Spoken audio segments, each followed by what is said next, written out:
There are neighbors all around me. There's a huge housing development right behind me and a whole neighborhood right over there. But I can't see any of it because I built a garden that blocks out the whole world. I can hear my neighbors and I could hear the cars going by, but I can't see them, and more importantly, they can't see me. And I like it that way.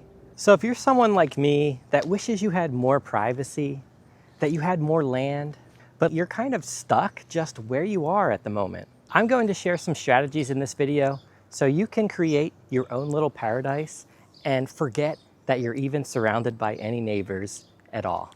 Because I created a green border around the perimeter of this entire property, which makes it feel like I'm living in some kind of alternate reality or something closer to the world of the secret garden. And the best part about a lot of these plants is they don't just block out the world, they also feed us and our animals at the same time. So let's walk the property and I'll show you everything we did. The very first thing we ever did or ever planted was plant these Arborvitaes all around our property borders. And we got them as these tiny little sticks. Honestly, I wasn't even sure most of them would root and actually grow, but every single one of them did. And now, almost 10 years later, they are by far the best thing we ever did from the very beginning. Because today, we cannot see either of our neighbors on any side of this property. They're just so full and lush and green, and they stay that way even in the middle of winter.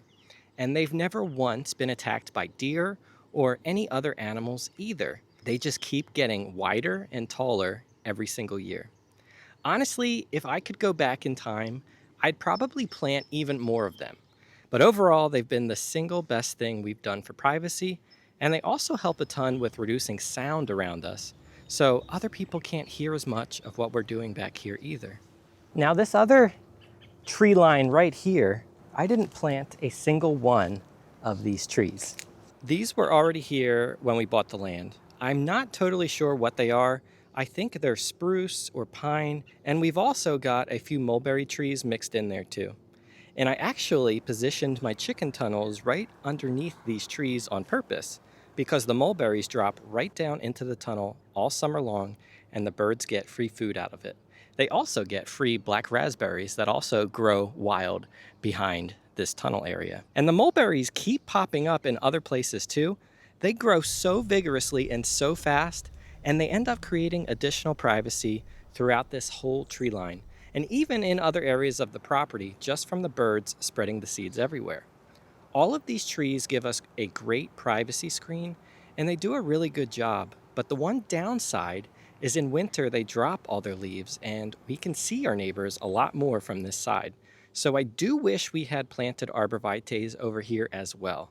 I did plant some willow cuttings behind the chicken tunnels though, and hopefully those will fill in and create even more foliage and privacy behind our garden over time. And speaking of the garden itself is our single best privacy hedge. Because the crops we planted out here, this is all corn, makes the best green fence you've ever seen. I'm going to keep these stalks standing all the way until fall, and we definitely will not see anything behind that corn all season long. And I like it that way. Planning your garden and choosing what you plant can become your most powerful weapon for creating privacy if you just choose the right crops. Now, over on our larger farm plot here, I planted this whole plot full of sunflowers. And I really think that sunflowers might be a better privacy crop than corn. I grew a bunch of different kinds this year, and a few of them, like the Mongolian giant and the Titan, reach way over 10 feet tall, which is a whole lot better than a 6-foot picket fence. And I've already got flowers on the Hopi black dye and the Arikara sunflowers. And I've been bagging those heads with mesh bags to keep the birds from eating all the seeds, because those seeds are going to be feeding my animals this winter and into spring. So they're doing double duty. They're a privacy wall and they're animal feed at the same time. Perfect. There's a big neighborhood right behind us here, and I can often see people down there and hear people down there, but I don't want them seeing us or knowing any more than they have to about what we're doing. And what we're doing here is nobody's business. People can be nosy, and if they see what we're doing here, they might complain, they might cause us problems. So it's just safer for all of us to just make them think that it's all wooded here and that nobody even lives here. It's just safer that way. And we used to have so much more privacy behind our plot here, but our neighbor recently sold the property, and before he did that, he cut down all the dense trees that were back here. So now we lost all the privacy that we once had, which led me to planting more Arborvitaes along the property edge here. So in a few years, it'll be all green again, and we'll have our privacy hedge back. But this time I planted them much further apart so they can grow wider and thicker. And I also bought mature trees instead of sticks. These came in already 6 feet tall, and every year they're going to grow a few more feet taller and wider. And over time, they'll just drown out that whole world down there. And it'll be like we're completely private again, and nobody will even know anyone lives up here. And that's exactly how I want it. On the other end of this plot, I've got a big corn patch.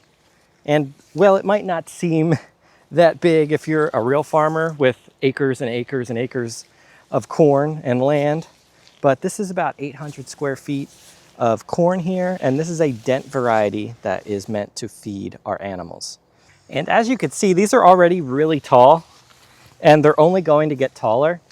And these Dent corn varieties are an even better option than most sweet corn varieties for a privacy screen because of how tall they can get, and they will get a lot taller than this. And behind us here, we have this really dense tree line that I never planted at all. And every year it gets a little bit more dense. In fact, it's become a bit invasive actually every year, growing a bit more into my growing area. I have to do a good job each year at trimming back and cutting back a lot of this stuff so I don't lose my growing space for my main crops. And the last edge of our property is up here. We have this row of fruit trees, and these were actually two of the very first things that we planted after the Arborvitaes we planted. This is right here we've got a Honeycrisp. We have some Honeycrisp apples on this tree, Honeycrisp, and we have a Macintosh. Those were the first two apple trees that we planted. And since then, we have added another one called a Jonathan apple tree to help cross-pollinate all of our apple trees together. And then we added two more plum trees on the end, which haven't done that great, especially this year with the frost. But these create a really great canopy here to block our entire growing area here. So anybody coming down our driveway, at least from this angle, won't be able to see anything past this dense tree line, which is really nice. And this tree line obviously produces us food too. Usually a little bit more, but this year we got hit with that late frost, which really killed the fruit production. So the Arborvitaes and the fruit trees are by far the best privacy screens that I've added. If I could go back again, starting all over, I would have planted way more Arborvitaes and apple trees like this one. And that's actually what I just did recently. I just planted 4 new apple trees along this edge of our big food plot here. And not that we needed an additional privacy fence because we have this big dense woods here already, like I said, but I just wanted more fruit for our family so we don't have to rely so much on the grocery store. And these are very resilient varieties of apples that I'm really excited to harvest from in the coming years. Right here, this is actually my neighbor's side of her property, but she's got a nice row of grapes in here. They actually look much better than my grapes. Those are Concord grapes. And you can see this creates a really, really nice green fence here. So this is another option to create a nice little privacy fence that also will feed your family. Now I have a row right behind me here where I just harvested potatoes, and I'm thinking that this might be a great time to plant a late row of sunflowers, because that's going to give me an additional layer of privacy. It's going to give me another layer of privacy here because we have a little driveway here. And occasionally we have some strangers coming down our driveway, and this will create a nice green, tall fence that will help me later this summer when we actually have meat chickens in a chicken tractor out in this field. So they won't be able to see that beyond the tall sunflowers. So I'm going to give them a good full month to get started before those chickens even arrive. So these are all the different ways I use trees and shrubs and different garden areas to create privacy around our property. And you just do the best you can with what you've got. Because I want to create a magical place here that my kids are always going to remember. And building gardens like this and creating green privacy fencing is such a good way to make the most of the property you already have while you're waiting to be able to afford that 100-acre parcel out in the middle of nowhere someday. Thanks for watching, and if you found this helpful, subscribe for more videos like this one.